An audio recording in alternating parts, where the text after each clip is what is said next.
வணக்கம் viewers, welcome back. So ரொம்ப நாளாக நம்மளும் ஒரு வீடியோ பண்ணணும் அப்படின்னு நினச்சிக்கிட்டு இருக்கோம். வேறு யாரை பற்றியும் இல்லை, இந்த S23 Ultraவை பற்றி தான்.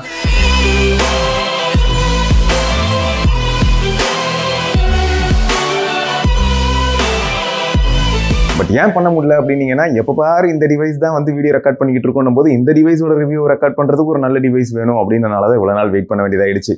அண்ட் இந்த வீடியோவை நான் எதில் ரெக்கார்ட் பண்ணுறேன் அப்படின்னு பார்த்தீங்கன்னா, நம்ம Fold 4ல தான் ரெக்கார்ட் பண்ணிக்கிட்டு இருக்கேன். ஸோ ப்ரோ மொபைல்ஸில் இந்த டிவைஸ் வந்து 56K விற்கிறாங்க வித் பாக்ஸ். சரியா, Fold 4 தான் வித் பாக்ஸு. ஆக்சசரின்னு என்ன இருக்க போகுது, அந்த கேபிள் இருக்கும், அப்புறம் பேப்பர் ஒர்க்ஸ் இருக்கும். ஸோ இதுதான் வந்து இந்த டிவைஸு. ஸோ 56K இருக்குது. நான் ப்ரோ மொபைல்ஸோட டீட்டெயில்ஸ் வந்து நான் டிஸ்கிரிப்ஷனில் போட்டுறேன், அண்ட் கமெண்ட்லேயும் என்னாலும் பின் பண்ணி வைக்கிறேன். நீங்கள் அவங்கள வந்து ரீச் பண்ணி நேரில் போய் மீட் பண்ணி கூட இந்த டிவைஸை வாங்கிக்கோங்க. ஓகே, போஸ் போஸ் நாய்க்குட்டியோட வணக்கம் வியூவர்ஸ். சரியான ஃபீல் பார்க்கலாமா? Hello hello hello low. இந்த S23 Ultra இப்போ அமேசானில் வந்து 79,999 அண்ட் சம்டைம்ஸ் உங்களுக்கு கார்டு ஆஃபர் இதெல்லாம் சேர்த்து பார்க்கும்போது 75 கிடைக்குது. அதாவது 74,999. அண்ட் நேற்று காலையில் பார்க்கும்போது கூட பார்த்தீங்கன்னா 84,999 இருந்தது. திடீர்னு பார்த்தா 89,999 போகுது. ஸோ இந்த மாதிரி அப்படியே அந்த ப்ரைஸ் வந்து ஃப்ளக்சுவேட் ஆகிட்டே இருக்குது. பட் அமேசான் காட்டக்கூடிய அந்த வேல்யூ எவ்வளோ அப்படின்னு பார்த்தா, அதாவது கார்டு ஆஃபர் எல்லாம் சேர்த்து அவங்க கிளைம் பண்ணுறது 74,999. ஸோ இதுதான் வந்து இருக்கிற லோயஸ்ட் ப்ரைஸ் அப்படின்னு சொல்கிறாங்க. பட் அந்த ப்ரைஸுக்கு இந்த ஃபோன் ஒர்த்தா அப்படின்னா, ஃபஸ்ட்டு நம்ம ஒரு விஷயத்தை இந்த இடத்துல கிளாரிஃபை பண்ணிடலாம். என்னென்னா, உங்களோட ரெக்குயர்மெண்ட் என்ன? நீங்களும் கண்டென்ட் கிரியேஷனுக்குள்ளே தான் போகிறீங்களா? ஃபோட்டோகிராஃபி ரொம்ப முக்கியம்னு நினைக்கிறீங்களா? வீடியோகிராஃபியும் ஃபார் ஷோர் ரொம்ப முக்கியம். அதே சமயம் இந்த ஃபோன் நான் வாங்கிட்டேன் ப்ரோ, வாங்கினா 4 to 5 வருஷம் யூஸ் பண்ணுவேன். ஸோ இப்படியெல்லாம் யோசிச்சா மட்டுமே நீங்கள் வந்து ஒரு 70K இல்லாட்டி 80K இல்லாட்டி 1 lakh அப்படிங்கிற செலவு பண்ணும்போது அது உங்களுக்கு உருப்படியான ஒரு விஷயமா அமைய வாய்ப்பு இருக்குது. பட் இதுவே நீங்கள் வந்து வருஷம் ஃபோன் மாற்றுவீங்கன்னா செம்மையாக வேல்யூ டிப்ரிஷியேட் ஆகும். எவ்வளோ காசு நீங்கள் போட்டிங்களோ அது திரும்ப நீங்கள் எக்ஸ்சேஞ்ச் ஆகவோ இல்லாட்டி திரும்ப இந்த ஃபோன் நீங்கள் செகண்ட்ஸில் விற்றாலோ நிறைய லாஸ் ஆகிறதுக்கான சான்ஸ் இருக்குது அப்படிங்கிறத முதல்லையே சொல்லிக்கிறேன். This includes iPhone as well as Samsung. But ஐஃபோனோட டிப்ரிஷியேஷன் வேல்யூ ஓரளவுக்கு டீசெண்டாக இருக்குது. சாம்சங்கோடது அதுக்கு அடுத்த லெவல்லன்னு வச்சுக்கலாம். பட் அதிகமாக தான் டிப்ரிஷியேட் ஆகுதுங்கிறது தான் எதார்த்தம். சரியா, இதுவே சைனீஸ் மேக்கர்ஸ்லாம் இருக்காங்க பார்த்தீங்களா, அவங்க ஃபோன் 1 லட்ச ரூபாய்க்கு வாங்கிட்டு ஒரு 7 மாதம் கழிச்சு விற்கலான்னு ட்ரை பண்ணால் கூட 50%க்கு மேலே டிப்ரிஷியேட் ஆகிடுது. ஸோ இது எல்லாமே மைண்டில் ஃபஸ்ட்டே வச்சுக்கோங்க. இது உங்ககிட்ட சொல்லணும்னு நினச்சேன். ஏன்னா இது பெரிய தொகையாக இருக்குது. 75,000 80,000ங்கிறதுலாம் பெரிய தொகை. ஸோ அப்படிப்பட்ட ஃபோன் வாங்கும்போது இந்த மாதிரியான விஷயங்கள் எல்லாம் ஞாபகம் வச்சுக்கணும். ஃபர்ஸ்ட் இந்த டிவைஸோட ஸ்டார் வேல்யூங்க. ஹெச்ஆர் வேல்யூ 0.765 அப்படின்னு போட்டிருக்காங்க. ஸோ இதான் maximum star value of this phone. So அது இந்த இடத்துல நான் சொல்லிக்கிறேன். அடுத்து பில்டு குவாலிட்டி எனக்கு செகண்ட் தாட்டே இல்லை. அண்ட் என்கிட்ட இருக்கக்கூடிய டிவைஸ் வந்து பார்த்தீங்கன்னா வேற லெவல். என்ன ப்ரோ எல்லாருக்கிட்டே S23 Ultra இருந்ததுன்னா வேற லெவல் தானே, அதுன்னு உங்ககிட்ட இருக்கிறது அப்படின்னா, அந்த லிமிட்டட் வாங்கினேன் பார்த்தீங்களா, அவங்களோட ஆன்லைன் சைட்டில் வாங்கினதுனால என்ன ஆயிடுச்சுன்னு பார்த்தீங்கன்னா, சைட் ஃப்ரேம்ஸ் நார்மலாக மெட்டல் அந்த சில்வர் கலரில் அலுமினியம்கான அந்த ஃபினிஷ் தான் இருக்கும். நம்மகிட்ட இருக்கிறது நல்லா கருகருன்னு இருக்குமா, இந்த கருப்பு வித் இந்த சிவப்பு சேர்ந்ததுக்கப்புறம் பார்த்தீங்கன்னா அந்த கலர் காம்பினேஷன் சூப்பராக இருக்கும். பைக்ஸில் கார்லலாம் கூட பார்த்துருப்பீங்கல்ல. ஸோ ஒரு நல்ல காம்பினேஷன் சூப்பராக இருக்குது. யா, பில்டு குவாலிட்டி பொறுத்த வரைக்கும் மெட்டல் கிளாஸ் ஃபினிஷ். இது வரைக்கும் எந்த ப்ராப்ளமும் இல்லை. ஸ்க்ரீன் கார்டு எதுவும் ஓட்டலை. அப்படியே தான் யூஸ் பண்ணிக்கிட்டு இருக்கேன். Micro scratches are always possible, highly possible. ஸ்க்ராச்சே ஆகாதுன்னெலாம் சொல்லவே முடியாது. மைக்ரோ ஸ்க்ராச்சஸ் அதெல்லாம் சன்லைட்டில் டேரெக்டாக வச்சு பார்த்தா கண்டுபிடிக்க முடியும். பட் கேஷுவலாக யூஸ் பண்ணிட்டு இருக்கும்போது வீடியோ பார்க்கும்போதுலாம் தெரியுமான்னு கேட்டிங்கன்னா அதெல்லாம் தெரியாது. அண்ட் டிஸ்பிளே வந்து வீடியோ பார்க்குறதுக்குலாம்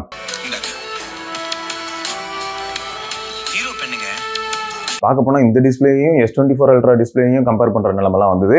அது மட்டும் இல்லாமல் இந்த டிஸ்பிளேயை நான் 15 Pro Max டிஸ்பிளே கூட கம்பேர் பண்ணாலும் இதில் இருக்கக்கூடிய கலர்ஸாக இருக்கட்டும், பிரைட்னஸாக இருக்கட்டும், இந்த மாதிரியான விஷயங்கள்லாம் வந்து 15 Pro Maxோட பெட்டராக இருக்கிற மாதிரியான ஒரு ஃபீலை தான் கொடுக்குது. நீங்களே வந்து அதை சப்போஸ் உங்கள் ஃப்ரெண்ட்ஸ் யார்கிட்டயாவது ஐஃபோன் இருந்ததுன்னா அது பக்கத்தில் வந்து ஒரே வீடியோவை யூடியூப்ல ப்ளே பண்ணி பாருங்க. அப்போ நீங்கள் அந்த டிஃப்ரென்ஸை பார்க்க முடியும். ஸோ வியூவிங் ஆங்கிள் மாதிரியான விஷயங்கள், 1750 nits இந்த மாதிரியான ஃபேக்ட் இதெல்லாம் வச்சு பார்க்கும்போது டே டு டே டாஸ்கில் எனக்கு எந்த விதமான ப்ராப்ளமும் இல்லை. So display is really good. உங்களுக்கு OTT அப்ளிகேஷனாக இருக்கட்டும், இல்லாட்டி நீங்கள் ரெக்கார்ட் பண்ண கண்டென்ட் பார்க்குறதா இருக்கட்டும், இல்லாட்டி நீங்கள் எடுத்த ஃபோட்டோ பார்க்குறதா இருக்கட்டும், ஸோ இந்த மாதிரியான எல்லா விஷயங்களுக்கும் இந்த டிஸ்பிளே சூப்பர் தான். அண்ட் பில்டு குவாலிட்டி பொறுத்த வரைக்கும் எந்த விதமான ப்ராப்ளமும் இல்லை. அண்ட் இது வரைக்கும் நான் இந்த ஃபோனை கீழே போடலைன்னா கேஸ் இல்லாமல் இந்த ஃபோன் கீழே இது வரைக்கும் விழலை. சரியா, விழுந்திருந்ததுன்னா மேபி சொல்லலாம், கண்டிப்பாக ஸ்கஃப் ஆகும். மெட்டல் வந்து அதை டென்ட் விழுறதுக்கான வாய்ப்புகள் இருக்குது. அண்ட் சம்டைம்ஸ் வந்து டிஸ்பிளே கிராக் ஆகிறதுக்கான சான்சஸும் இருக்குது. இதெல்லாம் இந்த இடத்துல ஏன் சொல்கிறேன் அப்படின்னு பார்த்தீங்கன்னா, Honor X9 வச்சு வாட்டர்மெலன்லாம் வெட்டினாலும் நம்ம சப்ஸ்கிரைபர் ஒருத்தர் சொல்லியிருக்காரு, 1 அடி உயரத்துலேருந்து விழுந்து உடஞ்சி போச்சு ப்ரோ கார்னரில் அப்படின்னு. ஸோ எந்த ஃபோன் எவ்வளோ பெரிய உருட்டுனாலும் உடையிறதுக்கான பாசிபிலிட்டி அதிகம். ஸோ ரொம்ப கேர்லெஸ்ஸாக சம்டைம்ஸ் யூஸ் பண்ணுறது ரிஸ்க் தான். ஸ்பீக்கரும் சூப்பர், ஹாப்டிக் ஃபீட்பேக்கும் சூப்பர். நெட்வொர்க் நெட்வொர்க் ரிசப்ஷன் பொறுத்த வரைக்கும் இது வரைக்கும் எந்த விதமான ப்ராப்ளமும் இல்லை. 2 சிம்மும் யூஸ் பண்ணி பார்த்துருக்கேன். 2 சிம்மு யூஸ் பண்ணும்போதும் எனக்கு வந்து நல்லா தான் இருந்தது. சிங்கிள் சிம்மாக யூஸ் பண்ணும்போதும் நல்லா தான் இருந்தது. 5G மாதிரியான விஷயங்கள் நல்லா தான் இருந்தது. பட் ஒரு விஷயங்க, சைனீஸ் பிளேயர்ஸ் இருக்காங்க இல்லையா, அவங்க ஃபோனுக்கும் இந்த ஃபோனுக்கும் பார்க்கும்போது 2 பேருமே சப்போஸ் 8 Gen 2 யூஸ் பண்ணுறாங்கன்னே வைங்களேன். அப்படியே இருந்தாலும் அந்த ரிசப்ஷன் ரேஞ்ச் இருக்குல்ல, அதில் என்னால் டிஃப்ரென்ஸ் பார்க்க முடியுது. இப்போது சாம்சங்கில் வந்து பார்த்தீங்கன்னா, நான் வீட்டுக்குள்ளே போனதுக்கப்புறம் எனக்கு சிக்னல் கிடைக்கிறதுக்கும் அந்த ஸ்ட்ரென்த்துக்கும் ஒரு சைனீஸ் ஃபோன், ஒரு ஷாமி ஃபோனோ இல்லாட்டி OnePlus ஃபோனோ, ஓப்போவோ, விவோவோ ஏதாவது ஒன்று எடுத்துகிட்டு அதே சுச்சுவேஷன் போகிறேன்னா இன்னும் கொஞ்சம் பெட்டராக இருக்க மாதிரி இருக்குது. ஸோ சாம்சங்கை கம்பேர் பண்ணும்போது சைனீஸ் இந்த இடத்துல நல்லா பண்ணுறாங்க. ஒய்ஃபை ரேஞ்ச் எடுத்துக்கிட்டாலும் நம்ம வீட்டில் இருக்கிறது ஒரே மாடம் தான். ஸோ அதுலேருந்து எவ்வளோ ரேஞ்ச் வரும்னு நமக்கு தெரியும். ஸோ அதில் எடுத்துக்கிட்டாலும் சாம்சங்கோட சைனீஸ் கொஞ்சம் பெட்டராக பண்ணுற மாதிரி இருக்குது. ஏன்னா இப்போ சாம்சங் எடுத்துகிட்டு நான் போகிறேன்னா ஒரு 20 மீட்டர் போகிறேன்னு வைங்க, அந்த 20 மீட்டருக்கு அப்புறம் சாம்சங்கில் வந்து ஒய்ஃபை சிக்னல் எவ்வளோ இருக்குன்னு பார்க்கும்போது அப்படியே ஒரு சைனீஸ் ஃபோனில் பார்த்தீங்கன்னா இன்னும் கொஞ்சம் பெட்டராக இருக்கிறது என்னால் பார்க்க முடியுது. ஸோ இது இந்த இடத்துல சொல்லிக்கிறேன். பட் மற்றபடி கால் ட்ராப் இந்த மாதிரியான விஷயங்கள் இல்லை. நெட்வொர்க் வந்து கம்ப்ளீட்டாக பிளாக் ஆகுது, இந்த மாதிரியான இஷ்யூஸ் இல்லை. அதெல்லாம் நான் எதுவுமே ஃபேஸ் பண்ணலை. இன்னொன்று நான் சொல்லணும்னு நினச்சேன். என்னதான் இதில் வந்து LPDDR5X RAM இருக்குது, UFS 4 இருக்குது, இப்படிலாம் சொன்னாலும் என்னால் இதுலேயும் வித்தியாசத்தை பார்க்க முடியுது. ஒரு சைனீஸ் ஃபோன் சப்போஸ் இதோட ஃபேக்ட் எல்லாமே உங்களுக்கு தெரிஞ்சதுன்னா என்னென்னு எனக்கு சொல்லுங்கள், சரியா? இப்போ நான் டேரெக்டாக ப்ளே ஸ்டோரில் போயிட்டு ஒரு 100 MB ஃபைல் 200 MB ஒரு ஆப் கிளிக் பண்ணி இன்ஸ்டால் பண்ணுறேன்னு வைங்களேன், டவுன்லோட் ஆகிறதுலாம் ஓரளவுக்கு ஃபாஸ்ட்டாக தான் ஆகுது. டவுன்லோட்லாம் டக்குன்னு ஆகிடுது. நம்மளோட ஸ்பீடை பொறுத்து, அதாவது 5G ஸ்பீடாக இருக்கட்டும் இல்லாட்டி வந்து ஒய்ஃபை ஸ்பீடாக இருக்கட்டும், அதை பொறுத்து வந்து டவுன்லோட் ஆகுது. இன்ஸ்டால் ஆகிறதுக்கு எடுத்துக்கக்கூடிய டைமு, நீங்கள் எல்லாருமே இதை டெஸ்ட் பண்ணி பாருங்கள், இன்ஸ்டால் ஆகிறதுக்கு எடுத்துக்கக்கூடிய டைம் வந்து சைனீஸ் ஃபோன்ஸோட அதிகமாக இருக்குது. இது எனக்கு எப்படி தோணுதுன்னா, ஒரு வேளை சாம்சங்கே இப்படி தான் வாண்டடாக பண்ணுறாங்களா, அது ஒன்று, இல்லாட்டி மறைமுகமாக இன்ஸ்டாலேஷன் நடக்கும்போதே ஆப்பை வெரிஃபை பண்ணுறாங்களா அப்படிங்கிற டவுட் வருது. ஸோ நீங்கள் யாராவது சாம்சங் ஃபோன் வச்சுருக்கீங்கன்னா, உங்கள் ஃப்ரெண்டுக்கிட்ட ஏதாவது சைனீஸ் ஃபோன் இருக்குன்னா, ரெண்டுத்தையும் நீங்கள் சைட் பை சைடு வச்சு உங்கள் ஃப்ரெண்டு ஃபோனும் UFS 3.1 இல்லாட்டி UFS 4 பேஸ்டு ஃபோனாக இருந்ததுன்னா ரெண்டுத்துலேயுமே ஒரே ஆப்பை ஒரே நெட்வொர்க்கில் கனெக்ட் பண்ணி சைமல்டேனியஸாக பண்ணாதீங்க. 1 by 1 பண்ணுங்கள். எதுக்கு பேண்ட்வித்தை நம்ம வந்து ஸ்ப்ளிட் பண்ணிக்கிட்டு 1 by 1 பண்ணுங்கள். ஸ்பீடை மட்டும் வெரிஃபை பண்ணி பாருங்கள். அதில் கொஞ்சம் ஸ்லோவாக இருக்கிறது என்னால் பார்க்க முடியுது. ஓகே, ஸோ இப்போது முக்கியமான ஏரியா, அதாவது நெட்வொர்க் பற்றி நான் சொல்லிட்டேன். ஸ்பீக்கர், இயர்பீஸ் பிரச்சனை இல்லை. விவோ LTE, விவோ NR இந்த மாதிரி எந்த மாதிரியான விஷயங்கள் பேசினாலுமே இதில் எல்லா ஃபீச்சர்ஸும் இருக்க தான் போகுது. அதுலேயும் ப்ராப்ளம் இருக்க போகிறது கிடையாது, சரியா? இந்த டிஸ்பிளேல PWM டிம்மிங் இந்த மாதிரியான விஷயங்களை பற்றி நீங்கள் பேசவே மாட்டானுங்க. ஈவன் இல்லை, சாம்சங்கும் பேச மாட்டான், ஆப்பிளும் பேச மாட்டான். இவங்க யாருமே இதை பற்றி ஒரு சின்ன வார்த்தை கூட சொல்கிறது இல்லை. பட் ஹை ரெஃப்ரெஷ் ரேட் மாதிரியான விஷயங்கள்லாம் ஓகே.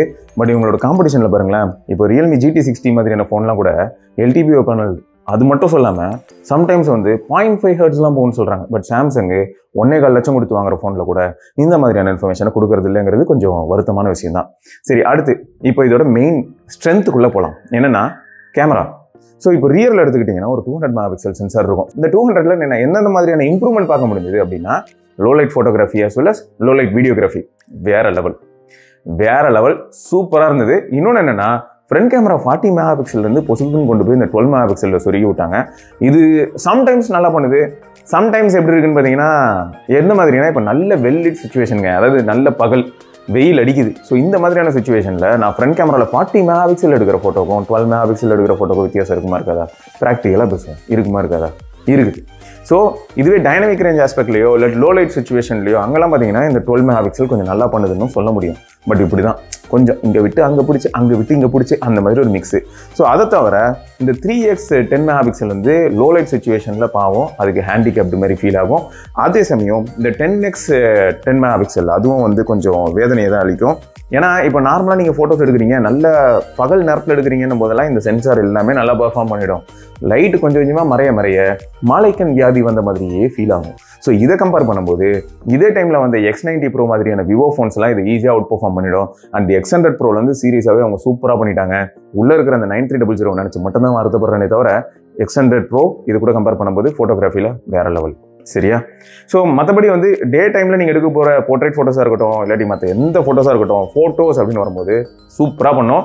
இதோட எட்ஜ் டிடெக்ஷன், கலர்ஸ் எல்லாம் வந்து வேறு லெவல். இருந்தாலும் நீங்கள் நிறைய சாம்பிள்ஸ் பார்த்துட்டு தான் இருப்பீங்க. நான் பேசுகிற நேரத்தில் நிறைய போடுற அளவுக்கு அவ்வளோ சாம்பிள்ஸ் எடுத்து வச்சிருக்கேன். ஸோ அது எல்லாமே நீங்கள் பார்த்துட்டு தான் இருப்பீங்க. கலர்ஸ் எல்லாம் செம்ம வைப்ரண்ட்டாக இருக்குது. அண்ட் 6.1 வந்ததுக்கப்புறமா கலர்ஸ் கொஞ்சம் டல்லாச்சு. அண்ட் இப்போ அதை ஃபிக்ஸ் பண்ணுற மாதிரி ஒரு சில அப்டேட்ஸ் வந்துச்சு.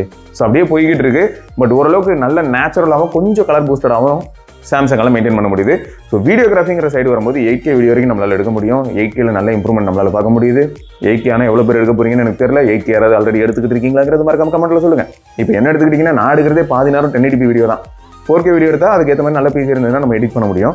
ஸோ 1080p வீடியோ தான் மோஸ்ட்டாக நான் எடுத்துகிட்டு இருக்கேன். 4K வீடியோ எடுக்கிறதுக்கும் பார்த்தீங்கன்னா சாம்சங்கை பொறுத்த வரைக்கும் S21 Ultra அந்த டைம்லேருந்தே சூப்பராக இருக்கும். S10 மாதிரியான ஃபோனில் கூட நான் 4K வீடியோ எடுக்க ட்ரை பண்ணியிருக்கேன், இன்க்ளூடிங் செல்ஃபி கேமராவில் எடுக்க முடியும். கொஞ்சம் ஸ்டெபிலைசேஷன் மாதிரியான ஏரியாவில் போட்டோ விட்டுருப்பாங்க. பட் இப்போலாம் வேற லெவல்.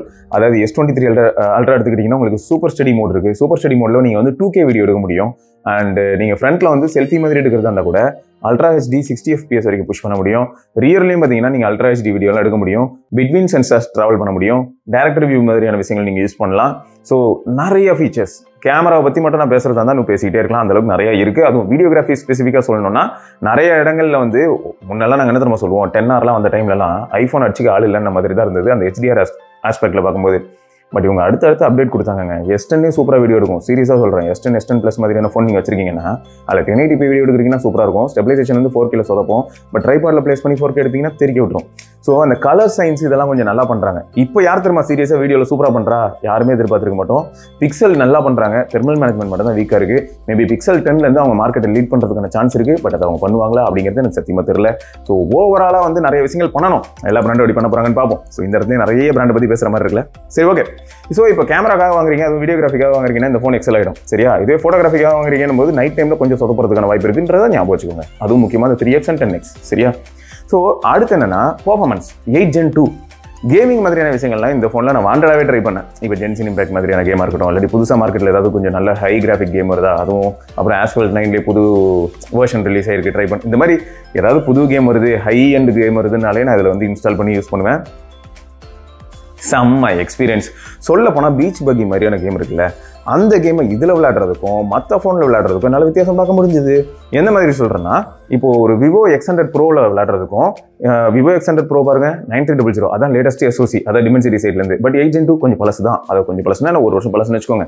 இந்த 8 Gen 2 பேஸ்டு ஃபோனில் விளையாடும் போது அந்த நம்ம சொல்லுவோம் இல்லையா, கிராஃபிக்கில் ஆன்டிலைசிங் மாதிரியும் HDR டேட்டாஸ் தெரியறதுக்கு இந்த மாதிரியான ஃபேக்டர்ஸ்லாம் நமக்கு சொல்ல கிராஃபிக்ஸ் எந்த அளவுக்கு பக்காவாக இருக்குது அப்படின்னு. ஸோ அந்த ஷேடோ டீடைல்ஸ் இது எல்லாமே வந்து இதில் கொஞ்சம் பெட்டராக இருக்க மாதிரி ஃபீல் ஆகுது. ஸோ நல்லா ஆப்டிமைஸ் பண்ணியிருக்காங்க அப்படின்னு சொல்ல முடியும். குவால்காம்க்கும் ஒரு சல்யூட்டு, சாம்சங்கும் அதை நல்லா இம்ப்ளிமெண்ட் பண்ணியிருக்காங்கன்னு சொல்லலாம். ஸோ கேம்ஸ் ஆடும்போதும் கூட பார்த்தீங்கன்னா இதில் நம்மளால் வந்து அந்த வித்தியாசத்தை பார்க்க முடியுது. ஸோ இதுவும் ஒரு பெரிய ப்ளஸ். ஓகே, ஸோ இப்போ ஓவரால் பர்ஃபார்மன்ஸ்னு எடுத்துக்கிட்டா 8 Gen 2 பற்றி நான் சொல்கிறதுக்கு எதுவும் இல்லை, வேறு லெவல். சொல்லப்போனால் பவர் எஃபிஷியண்ட்டாகவும் இருக்குது. பேட்டரி லைஃப் வந்து எஸ் அது நெக்ஸ்ட் லெவலில் இருக்குது. பேட்டரி பற்றி கண்டிப்பாக நான் சொல்கிறேன். ஸோ அடுத்து சாஃப்ட்வேர். ஸோ 8 Gen 2 அவ்வளோதாங்க.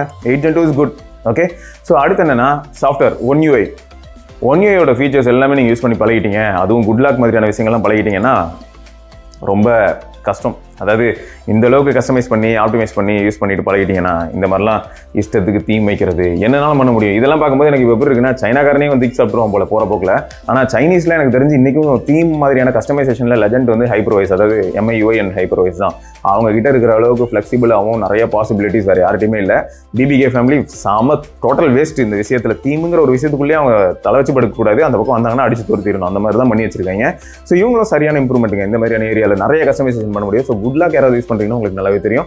ஸோ இந்த மாதிரியான ஃபேக்டர்ஸ் எல்லாமே நமக்கு வந்து நல்லா சூப்பராக சப்போர்ட் ஆகும். அண்ட் அது மட்டும் இல்லாமல் நமக்கு பிரைவசி மாதிரியான விஷயங்களா இருக்கட்டும், நாக் செக்யூரிட்டியாக இருக்கட்டும், செக்யூர் ஃபோல்டராக இருக்கட்டும், மல்டிபிள் அப்ளிகேஷன்ஸ் யூஸ் பண்ணுறதா இருக்கட்டும், ஃப்ளோட்டிங் அப்ளிகேஷன் யூஸ் பண்ணும்போது பின்னாடி ஸ்பிளிட் அப்ளிகேஷன் யூஸ் பண்ணுறதா இருக்கட்டும். ஸோ ஏகப்பட்ட ஆப்ஷன்ஸ் இந்த ஃபோனில் இருக்குது, அதாவது One UI குறிப்பாக இருக்குது. ஸோ One UI அப்டேட்ஸ் பொறுத்த வரைக்கும் பார்த்தீங்கன்னா இந்த ஃபோனுக்கு வந்து 4+1 அப்படிங்கிற பிளான்குள்ள தான் இது வந்தது. S24 சீரிஸ்லேருந்து தான் உங்களுக்கு 7 years ஆஃப் அப்டேட்டு. ஸோ இது 4+1 அப்படின்னு வரும்போது Android 13 ரிலீஸ் ஆனதுனால 14, 15, 16, 17. ஸோ 17 வரைக்கும் உங்களுக்கு அப்டேட் வரும். அண்ட் 17க்கு அப்புறமா ஒரு வருஷம் செக்யூரிட்டி பேட்ச் வரும். ஸோ அதுதான் வந்து ப்ராமிஸ்டு அப்டேட். பார்க்க போனால் இதுக்கும் 7 years கொடுத்துருக்கலாம், பட் அவங்க கொடுக்கல. பட் இந்த விஷயத்தை இந்த இடத்துல ஞாபகப்படுத்துகிறேன். ஸோ ஓவரால் சாஃப்ட்வேர்லேயும் I am very much satisfied. எனக்கு பக் மாதிரியான விஷயங்கள்லாம் இல்லை. பட் அனிமேஷன் மாதிரியான ஏரியாவில் வந்து பார்த்தீங்கன்னா இப்போ ஒரு சைனீஸ் ஃபோன் யூஸ் பண்ணிடுறேன் வைங்களேன், இதுலேயும் வந்து 120 Hz இருக்குது, ஒரு சைனீஸ் ஃபோன்லேயும் 120 Hz இருக்குது. அதில் இருக்கிற அந்த ஸ்மூத்னஸ் வந்து எனக்கு இதில் சம்டைம்ஸ் கிடைக்கிறது இல்லை. ஆப் ஓப்பனிங் அண்ட் க்ளோசிங் மாதிரியான விஷயங்கள்லாம் வந்து கொஞ்சம் நல்ல டிஃப்ரென்ஸை பார்க்க முடியுது. ஸோ அந்த ஏரியாலலாம் வந்து எனக்கு இப்போ ரீசெண்ட் டைம்லாம் எடுத்துக்கிட்டிங்கன்னா கலர் வைஸ்லாம் சூப்பராக பண்ணுது. கலர் வைஸாக இருக்கட்டும், இல்லாட்டி ஹைப்பர் வைஸாக இருக்கட்டும், இதெல்லாம் ரொம்ப நல்லா பண்ணுது அப்படின்னு நம்மளால சொல்ல முடியும். இன்னும் ஃபன் டச் UI அவங்க கொஞ்சம் ஒர்க் பண்ணணும். பட் மற்றபடி இவங்க ரெண்டு பேருமே நல்லா தான் பண்ணுறாங்க. அதை BBK-வாக இருக்கட்டும், இல்லை Xiaomi இருக்கட்டும், அவங்க ரெண்டு பேருமே வந்து அந்த இம்ப்ரூவ்மெண்ட் நல்லாவே காமிச்சிட்டாங்க. சரி, இப்போது ஓவராலாக சாஃப்ட்வேர்லேயும் கூட அப்போ நல்லா இருக்குது. பட் இந்த UI UX இந்த ஏரியாவில் கொஞ்சம் ஒர்க் பண்ணாங்கன்னா இவங்களும் ஒன் ஆஃப் த பெஸ்ட் ஆகிடுவாங்க. One of the best. Already features ஆஸ்பெக்டில் எடுத்துக்கிட்டா இவங்க ஒன் ஆஃப் த பெஸ்ட் தான். இவங்களை அடிச்சுக்க ஆளே கிடையாது. இப்போ அடுத்த ஏரியா என்னன்னா பேட்டரி. பேட்டரி பொறுத்த வரைக்கும் 5000 mAh வச்சுக்கிட்டு வேற லெவல் பேட்டரி லைஃப் டெலிவர் பண்ண ஒரு நல்ல ஃபோன். என் லைஃப்ல வந்து நான் நிறைய ஃபோன்ஸ் இது வரைக்கும் கடந்து வந்திருப்பேன் இல்லையா, அந்த நிறைய ஃபோன்ஸ்க்கு மத்தியில் ரொம்ப சூப்பராக பர்ஃபார்ம் பண்ண ஒரு தலைவனா அது S23 Ultra தான். வீடியோ எடுக்கிறதுக்கு வச்சு அடிச்சு துவைச்சிருக்கேங்க. கிட்டத்தட்ட ஒரு 5 மணி நேரம் வீடியோலாம் கூட எடுத்திருக்கேன், 5 hours வீடியோலாம் கூட எடுத்திருக்கேன் சிங்கிள் சார்ஜில். பிரச்சனையே ஆகாது. தலைவன் வந்து வீடியோ தானே எடுக்கிறேன் அப்படின்னு 1 hourக்கு மேலெலாம் தொடர்ந்து வீடியோ எடுத்திருக்கேன். தெர்மல் இஷ்யூஸ், ஃபோனோட டெம்பரேச்சர் ரைஸ் ஆகும், ஆனால் என்றைக்குமே வார்னிங் நான் பார்த்ததே இல்லை, வார்னிங் சைன் பார்த்ததில்லை, எடுக்கிற வீடியோ நிறுத்தி விட்டதில்லை, இந்த மாதிரி எந்த பிரச்சனையும் வந்ததில்லை. எதுவாக இருந்தாலும் தாறு மரம் நின்று பேசுவான் எங்கள் ஆள், வேற லெவல். ஸோ இந்த மாதிரியான ஏரியாவில் சூப்பர். பேட்டரி லைஃப் பொறுத்த வரைக்கும் எனக்கு இது வரைக்கும் எந்த விதமான ப்ராப்ளமும் நான் ஃபேஸ் பண்ணதில்லை. இன்னி வரைக்கும் இந்த ஃபோனை நான் ரீசெட்டே பண்ணலங்க. இது ஒரு முக்கியமான பாயிண்ட்ல. வாங்கினதுலேருந்து எப்போனா February 2023 இல்லையா, ஸோ அப்போ வாங்கினதுலேருந்து இப்போ வரைக்கும் பார்த்தீங்கன்னா இந்த ஃபோனை நான் ஒரு தடவை கூட இன்னும் ரீசெட் பண்ணல. ஒரு அப்டேட்ஸும் இது வரைக்கும் வந்த அப்டேட் எல்லாமே நான் அப்டேட் தான் பண்ணியிருக்கேன். இதில் அவ்வளோ அப்ளிகேஷன் யூஸ் பண்ணுறதுனால, நிறைய ஆப் யூஸ் பண்ணுறேங்க. இவ்வளோ ஆப் யூஸ் பண்ணுறதுனால என்னால் வந்து என்ன பண்ண முடியலன்னா, எல்லாமே நிறைய ஆஃபீஸ் ஆப்ஸ்லாம் கூட யூஸ் பண்ணுறேன். ஸோ அதனால் என்ன பண்ண முடியலன்னா, டக்குன்னு ரீசெட் பண்ணி திரும்பலாம் மாற்ற முடியாது. ரொம்ப கடியான விஷயங்கள்லாம் இருக்கும். ஆஃபீஸ் லாகின் பண்ணுற மாதிரியான அப்ளிகேஷன் இதெல்லாம் வந்து இதில் இருக்கிறனால என்னால் டக்குனு அதெல்லாம் பண்ண முடியாதனால இது வரைக்கும் ரீசெட்லாம் பண்ணல. பட் இது வரைக்கும் பெர்ஃபார்மன்ஸில் ஏதாவது டிகிரேட் ஆயிருக்கான்னு பார்த்தா Day 1லேருந்து இப்போ வரைக்கும் எந்த விதமான இஷ்யூஸும் நான் பார்க்கல. ஒரு அப்டேட்டுக்கும் அப்புறம் மேபி இந்த அனிமேஷன் மாதிரியான விஷயங்களில் நான் சேஞ்சஸ் பார்த்துருக்கேன். திடீர்னு பார்த்தா அனிமேஷன் பெட்டர் ஆகும், திடீர்னு பார்த்தா அனிமேஷன் லைட்டாக ஸ்லோ ஆகும், திடீர்னு பார்த்தா அனிமேஷன் திரும்ப பெட்டர் ஆகும். இந்த மாதிரியான விஷயங்கள் நோட் பண்ணியிருக்கேனே தவிர ஓவரால் பர்ஃபார்மன்ஸில் பிரச்சனை நான் பார்க்கல. பேட்டரி லைஃபும் இன்னைய வரைக்கும் கன்னு மாதிரி இருக்குது. அல்ட்ராசானிக் ஃபிங்கர் பிரிண்ட் செம்ம ஃபாஸ்ட்டுங்க. So unlocking as well as locking அது ஒன்றும் பெரிய ப்ராப்ளம் இல்லை. அது வேக் ஆகணும்னு அவசியமே இல்லை. டிஸ்பிளே ஆஃபில் இருக்கும்போதே நமக்கு ஒர்க் ஆகும். ஸோ அதோட இருக்கிற பெரிய ப்ளஸ் பாயிண்ட் இல்லையா. ஸோ டப்புன்னு கரெக்டாக எங்கே சென்சார் இருக்கோ அங்கே வச்சோன்னா போதும், அவ்வளோதான். ஸோ இந்தளவுக்கு ஃபாஸ்ட்டாக இருக்கும், ப்ராப்ளம் இல்லாமல் போயிட்டுருக்கு, சந்தோஷமாக இருக்குது. ஸோ ஓவராலாக பார்க்க போனால் இந்த ஃபோன் வாங்கலாமான்னா மல்டிமீடியா கன்சம்ஷனுக்குலாம் செகண்ட் தாட்டே இல்லாமல் வாங்கலாம். வேற லெவலு. நான் இதை பற்றி பேசவே இல்லைல்ல, அதான் எதார்த்தம். காது கூட யூஸ் பண்ணல, அதான் உண்மை. ஸோ இதில் நிறைய விஷயங்கள் இருக்குது. இன்கேஸ் வந்து யாராவது ப்ரெசன்டேஷன் மாதிரியான விஷயங்கள், டெக்ஸ்ன்னு அதிகமாக யூஸ் பண்ணுவேன். டெக்ஸ் வச்சு ப்ரெசென்ட் பண்ணிக்கிட்டு அப்படியே ஃபோனில் வந்து நான் ஒரு சில பிபிடி இதெல்லாம் வந்து நெக்ஸ்ட் ஸ்லைடு, ப்ரீவியஸ் ஸ்லைடு, அப்புறம் டப்புன்னு இருக்கிறது, இந்த மாதிரியான விஷயங்கள்லாம் பண்ணலாம் அப்படின்னு யோசிக்கிற யாராவது இருந்தீங்கன்னா உங்களுக்குலாம் வந்து S Pen for sure use ஆகும். அப்புறம் ட்ரைபாட் மாதிரியான விஷயங்கள் வந்து ஃபோனை கொஞ்சம் தூரத்தில் பிளேஸ் பண்ணிட்டு இங்கேருந்தே வந்து அதை கண்ட்ரோல் பண்ணுறது, இது எல்லாத்துக்குமே வந்து S Pen யூஸ் ஆகும். இதை வச்சு கையெழுத்து போடலாம். சம்டைம்ஸ் இப்போ ஒரு PDF டாக்குமெண்ட் வந்திருக்கு, அந்த டாக்குமெண்ட்டுக்கு வந்து நீங்கள் சைன் பண்ணி திரும்ப அனுப்பணும். ஸோ இந்த மாதிரியான அது அஃபிஷியலாக உங்களுக்கு வரக்கூடிய நிறைய சிச்சுவேஷன்ஸை டேக்கிள் பண்ணுறதுக்கு இந்த S Pen ரொம்ப யூஸ் ஆகும். டிராயிங் மாதிரியான விஷயங்கள் பண்ணுறீங்க, டக்குன்னு நோட்ஸ் எடுப்பீங்க அப்படின்னா உங்களுக்கும் யூஸ் ஆகும். பட் மற்றபடி நான் இது அதிகமாக யூஸ் பண்ணுறேன்னு கேட்டால், தம்ப்நெயில் செய்யும்போது சம்டைம்ஸ் ரொம்ப கார்னரில் சின்ன ஏரியாவில் போய் டச் பண்ணணும் போது ஜூம் பண்ணிட்டு பென் வச்சு அழகாக மூவ் பண்ணலாம். ஸோ இந்த மாதிரி தான் நான் யூஸ் பண்ணியிருக்கேனே தவிர ரொம்பலாம் பயங்கரமாக S Pen இல்லாமல் நான் வாழவே முடியலங்க. அப்படிலாம் எதுவுமே கிடையாது. அது இருக்கிறதே மறந்துட்டேங்க, அப்படி தான் நான் இருக்கேன். சரியா? ஸோ ப்ரோஸ் ஆஸ்பெக்டில் நான் சொன்ன மாதிரி தான், மீடியா கன்சம்ஷனுக்கு வேற லெவல், பேட்டரி லைஃப்க்கு வேற லெவல், பர்ஃபார்மன்ஸ் கன்சிஸ்டன்சியில் வேற லெவல், பில்டு குவாலிட்டி டிசைனில் வேற லெவல். ஏன்னா இந்த கர்வ்டு ஃபீல், லாஸ்ட்டாக வந்து கர்வ்டு ஃபீல் இந்த மாதிரி தான் இல்லையா. கர்வ் டிஸ்பிளே எனக்கு பிடிக்கும் அப்படின்னும் போது இது ரொம்ப டூ மச் கர்வும் கிடையாது, ஒரு ஜென்டில் கர்வ் தான். ஸோ அந்த ஜென்டில் கர்வே கூட அந்த ப்ரீமியம்னஸை ஆட் பண்ணுது. எனக்கு வந்து என்ன தோணுச்சுன்னா, இந்த ஃபோனை நான் ஃபஸ்ட் டைம் யூஸ் பண்ணும்போது இதோட S22 Ultra சூப்பராக இருக்குங்க ப்ரீமியம்னஸில் அப்படின்னு தான் ஃபீல் ஆச்சு. ஸோ இதுவும் வந்து பார்த்தீங்கன்னா இப்போ S24 Ultra கூட கம்பேர் பண்ணும்போது S24 Ultraவோட இது கொஞ்சம் ப்ரீமியமாக ஃபீல் ஆகும். ஹோல்டு பண்ணும்போதும் சரி, இந்த மாதிரி சைட் பை சைடு இந்த டிஸ்பிளே பார்க்கும்போதும் சரி, ஒரு ஏரியாக்குள்ளே நேவிகேட் பண்ணும்போதும் சரி, அப்போ கிடைக்கக்கூடிய அந்த ஃபீட்பேக் வந்து இது வந்து S24 Ultraவோட பெட்டராக இருக்குங்கிறது தான் ஃபேக்ட். அப்புறம் சார்ஜிங் பொறுத்த வரைக்கும் 45 வாட் சப்போர்ட் இருக்குது. அதை சார்ஜ் பண்ணியிருக்கேன். பட் 25க்கும் 45க்கும் ரொம்ப டிராஸ்டிக் டிஃபரன்ஸ்லாம் இல்லை. 10 நிமிஷத்துலேருந்து 20 நிமிஷம் டிபெண்டிங் ஆன் சிச்சுவேஷன். இப்போ நான் ஏதாவது அப்ளிகேஷன் யூஸ் பண்ணிக்கிட்டே சார்ஜ் பண்ணால் கொஞ்சம் ஸ்லோவாக தான் ஆகும் இல்லையா. எதுவுமே யூஸ் பண்ணாமல் சார்ஜ் பண்ணால் 10லேருந்து 15 நிமிஷம் வித்தியாசம் பார்க்க முடியுது 25க்கும் 45க்கும். ஸோ ஃபாஸ்ட்டாக தான் சார்ஜ் ஏறுது. 1 ஹவர்லேருந்து 1.25 மணி நேரத்துக்குள்ளே எப்படி இருந்தாலும் இந்த 5000 mAh சார்ஜ் ஏறிடுது. பட் மோரோவர் வந்து நான் என்னோட ஹேபிட் என்னன்னா 20% கீழே நான் கொண்டு போக மாட்டேன். ஏன் கொண்டு போக மாட்டேன்னா பேட்டரியை ப்ரொடெக்ட் பண்ணுறதுனால. அதேமாதிரி பேட்டரி ப்ரொடெக்ஷன் மாதிரியான விஷயங்கள் எதுவுமே நான் யூஸ் பண்ணுறதில்ல. எதனால் கொண்டு போகிறது இல்லைன்னா, இதை வச்சு தான் வீடியோ எடுக்கிறேன் போது எப்பயுமே இதை டாப் அப் பண்ணிக்கிட்டே இருப்பேன். ஒரு 40% கிட்ட வந்துருச்சுன்னா டாப் அப் பண்ணிவிடுவேன். திரும்ப வந்து 80-85 வரைக்கும் போய்ட்டு அப்படி நானே எடுத்துருவேன். ஸோ இந்த trickle down charging, limit charging, battery ஹெல்த்துக்காக சார்ஜிங் ப்ரொடெக்டரு, சர்ஜ் இதெல்லாம் நான் எதுவுமே பண்ணுறதில்ல. நானே வந்து மேக்ஸிமம் ஒரு திரும்ப அடுத்து யூஸ் பண்ண ஆரம்பிச்சிருப்பேன். ஸோ இப்படி தான் போயிட்டுருக்கு. ஸோ கான்ஸ்ன்னு சொல்லணும்னா ப்ரோஸ் நிறைய இருக்குங்க. கான்ஸ்ன்னு சொல்லணும்னா என்னை பொறுத்தவரைக்கும் என்ன சொல்லுவேன்னா, இந்த கேமரா செட்டப் கொஞ்சம் அவுடேட்டட் தான். அந்த 2 10 MP தண்டக்கரமும் அதை தவிர வந்து என்னன்னா, ரொம்ப பெரிய ஃபோனுங்க இது. சரியா? எல்லாருக்குமே இது கம்ஃபர்டபுளாக இருக்கும்னு சொல்ல முடியாது. ஸோ அந்த பெரிய சைஸ் வந்து எல்லாருக்குமே வந்து ஹேண்டில் பண்ணுறதுக்கு ரொம்ப ஈஸியாக இருக்கும்னு சொல்ல முடியாது. மற்றபடி வந்து சூப்பர் ஃபோன். எனக்கு ஒன்று அது ஃபேவரட்டாக வந்து இப்போதைக்கு S23 Ultra இருக்குது. இதுக்கப்புறம் வரக்கூடிய டிவைசஸ்லாம் எப்படி இருக்குன்னு பார்க்கலாம். என் S25 ரெண்டர் பார்த்தேன். அது ஒரு டைப்பாக இருக்குது. அது சும்மா ப்ரீ ரெண்டர் தான், யாராவது டம்மி ரெண்டர் கூட போட்டிருக்கலாம். பட் அதை பார்க்கும்போது எனக்கு ஷாக்கிங்காக இருந்தது. சாம்சங் வந்து சாம்சங்லேருந்து அப்படியே ஆப்பிளாக மாறிய அந்த மாறிய தருணம் மாதிரி இருந்தது. ஓகே, ஸோ லென்த்தி வீடியோ தான் இருந்திருக்கும். இதில் நான் ஏதாவது பாயிண்ட்ஸ் மிஸ் பண்ணியிருந்தா தாராளமாக நீங்கள் கமெண்ட் செக்ஷனில் கேட்கலாம். Q&Aங்கிற ஒரு விஷயத்தை நம்மளால் எளிதாக பண்ண முடியும். உங்கள் கமெண்ட்ஸ் எல்லாத்தையும் என்னால் படித்து அதுக்கு நான் பதிலையும் நான் சொல்ல முடியும். ஸோ தொடர்ந்து நம்ம இன்னொரு பதிவில் சந்திப்போம். அதற்கு சிவபரணி பார்க்கலாம். பாய்.